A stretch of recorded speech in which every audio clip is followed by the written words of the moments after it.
Okay, so now we are going to have Freja Ulvestad Kärki from the Norwegian Directorate of Health, and she will talk about an initiative on mental health. So welcome, Freja. The floor is yours. Thank you very much. Now, when I'm looking, first of all, good morning, dear colleagues. When I'm looking over the congregation, I have one thought, because we are some fewer today than the first 2 days, and it is, let's keep it in the family. But actually that is opposite to what we will do. We won't keep it in the family. We will spread the information about how, what the consequences of domestic and gender-based violence are. So today I will give a speech on intimate partner violence in the context of mental health stigma and the next generation. And I have been kind of interpreting this topic quite freely. And I need something to, yeah. Thank you.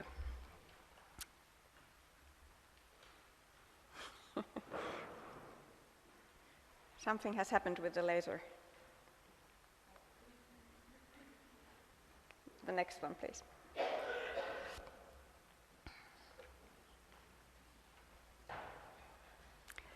Okay, take a deep breath. Ah. Oh. Don't point there. Oh. I point all I can.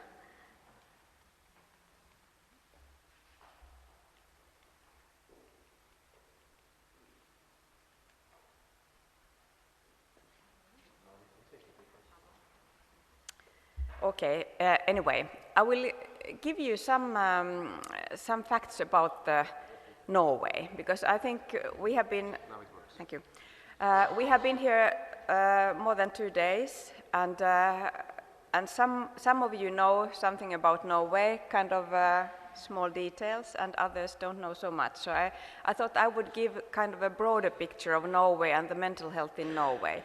And the violence prevention, intimate partner violence, domestic violence, gender-based violence, whatever we call it, it's kind of embedded in this context.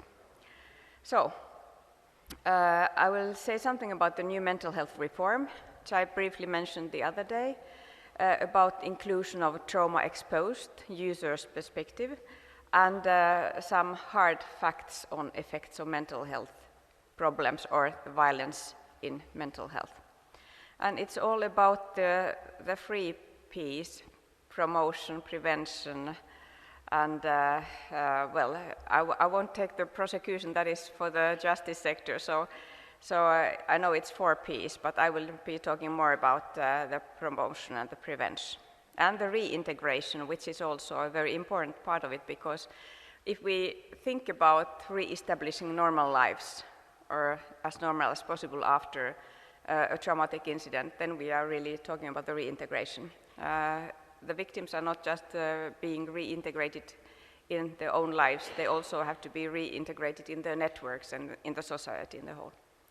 So, some basic facts. We are 5.4 million inhabitants, 11 counties, and divided in 356 municipalities. And as you see, it is a very long country, and 1/3 of the municipalities have fewer than 3,000 inhabitants. And this is, of course, something that is very strongly influencing the service provision. Some health trends. For a couple of years ago, life expectancy for women was 84.7 years, and for men, some 3 years less. Non-communicable diseases dominate, 87% of total burden of diseases. And lost daily adjusted life years are mostly due to cardiovascular conditions, cancer calls, substance misuse or abuse, mental disorders, and dementia for both sexes. Economics must be taken into consideration when we talk about our topic today. Number of economic so-called safe households has fallen from 65 to 49 during the pandemic. And of course this is very relative, but at the same time, when we look at the society in Norway as a whole, so this is These are the hard facts. Burden of costs have increased as they have been increased in the other European countries. Necessities as electricity, food, etc. has gone up. And this, of course, is an extra burden for those in previously exposed economic situation. The crisis amplifies the gradient challenge when it comes to health, social, and economic context. In diagnostic picture, among children and youth, anxiety and conduct disorders and affective disorders dominate. Mental disorders and substance abuse are on second place after muscle and skeleton conditions, which says something about that the society is not just healthy. There are things to be done. Suicide, 650 annually, contribute to a large number of lost Delhis. And then, of course, because the population is aging as it is in the other European countries, dementia is and will be a big problem. There are substantial social differences in groups. Mental disorders are 3 to 4 times more common in children in low-income families, and the differences persist in the next generation, and due to known circumstances, or we know at least partially what's the cause for the next generation to suffer from the same type of conditions.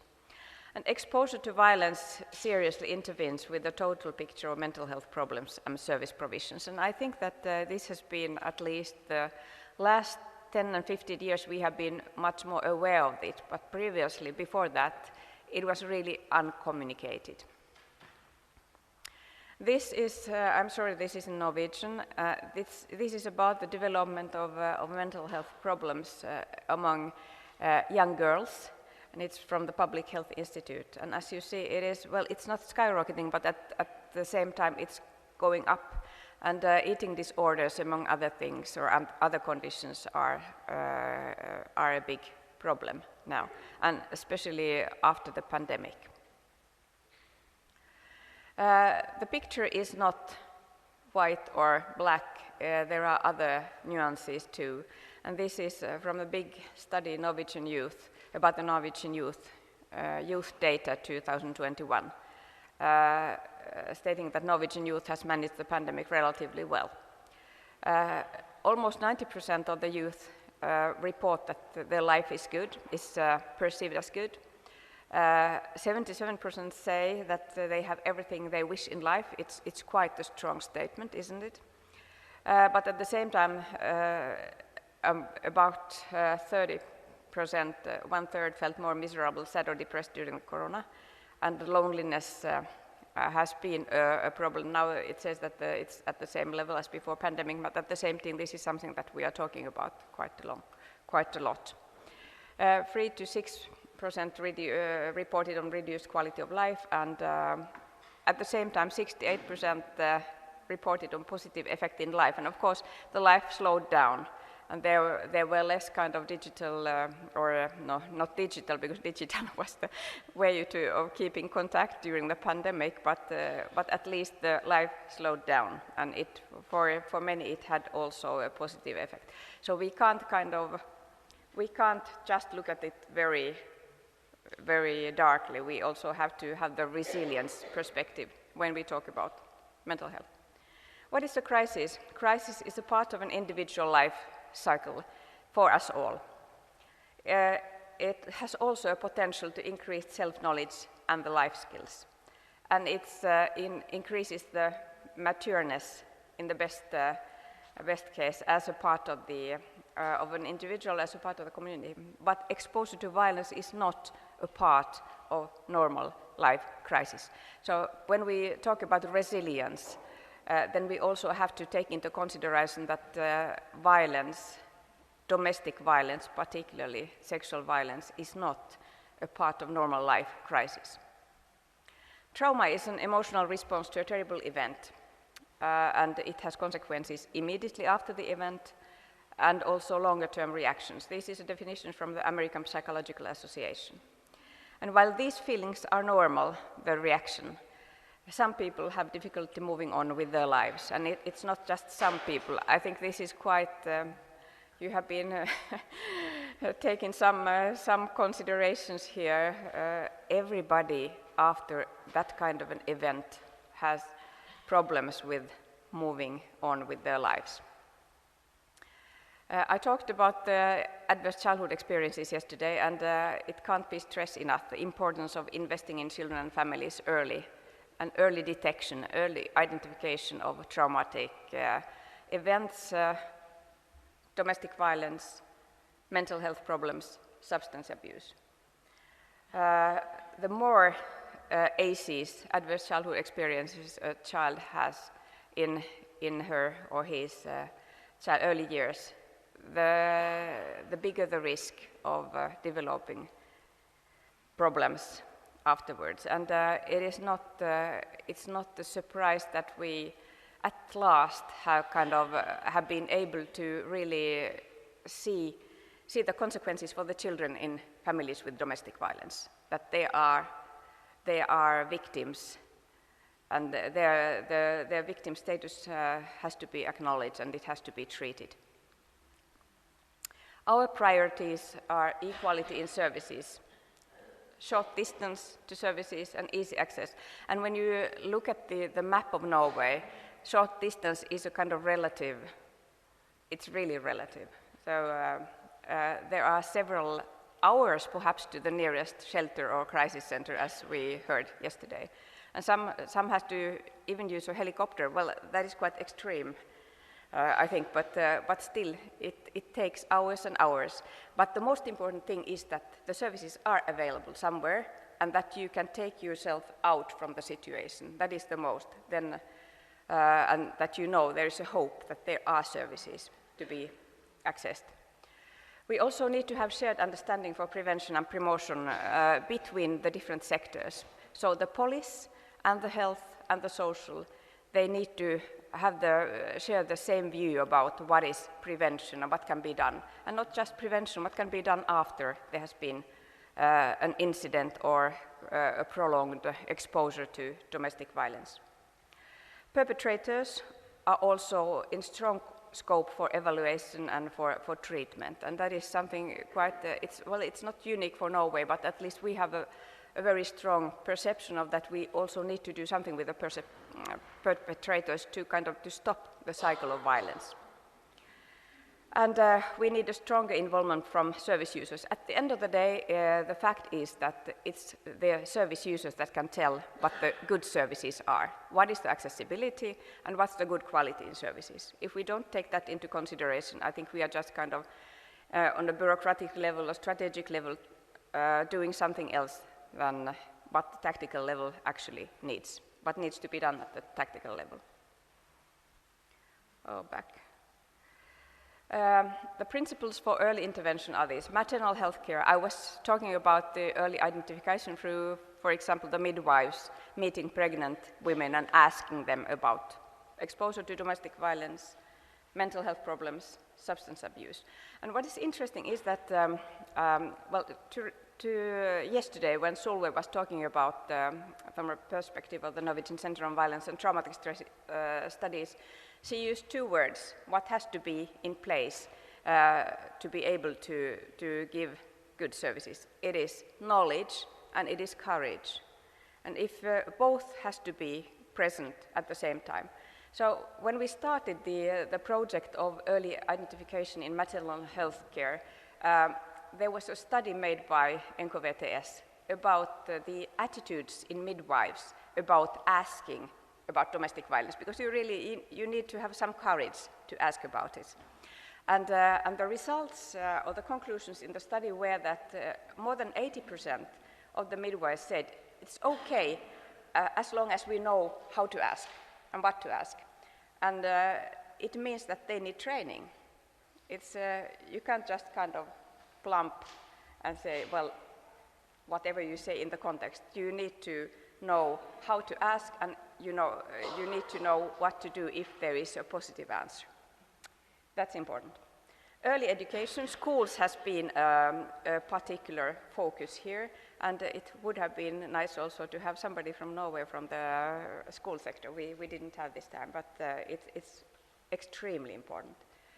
And the early intervention in practice, it's no use of asking if you don't know what to serve, what to provide afterwards. Of course, you need to have somewhere to refer. You need to have information about the local providers, the local capacities.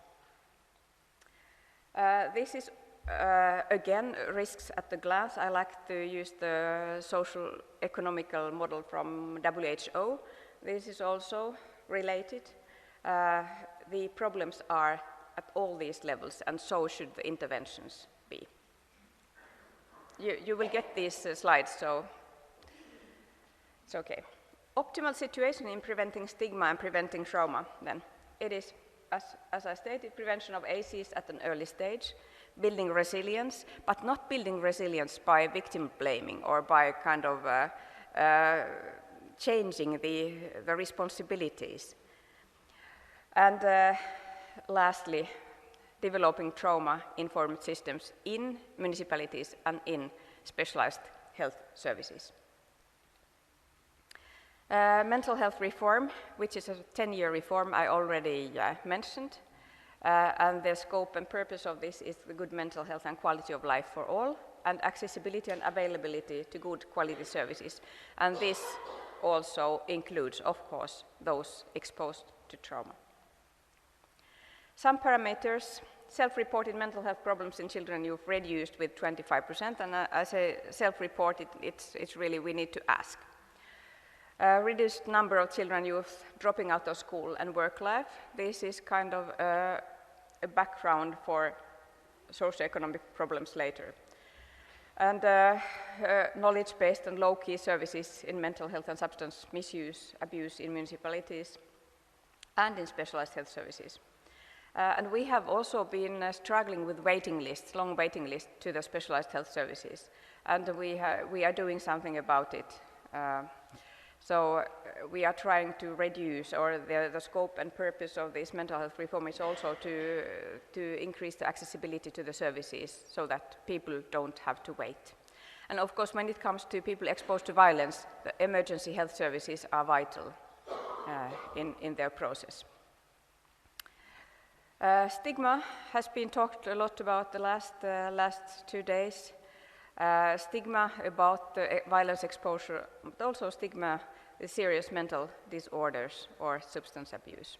So, and one other thing we want to do is that to ensure that health personnel has more time for patients and users and increase their own competency. And now I have been talking very warmly about the 5 regional resource centers and of course also the Norwegian Center on Violence and Traumatic Stress Studies. So we have kind of the knowledge, generating knowledge and disseminating knowledge. It's in a place, and it must be kind of hands-on knowledge. So this is the white paper, health promoting.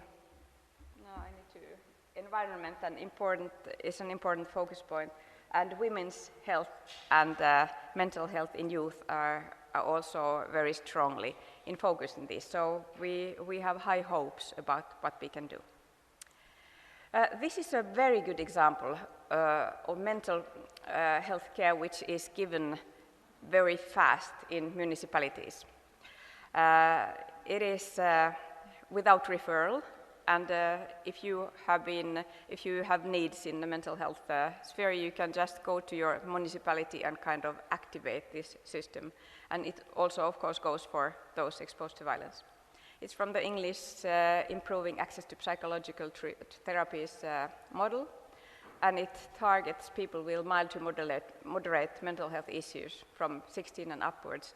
And of course, mild to moderate, this is something that the service user is the best to judge. The service is free and no referral, as I said. It's an early intervention offering intensive treatment, stepped and mixed care without waiting time.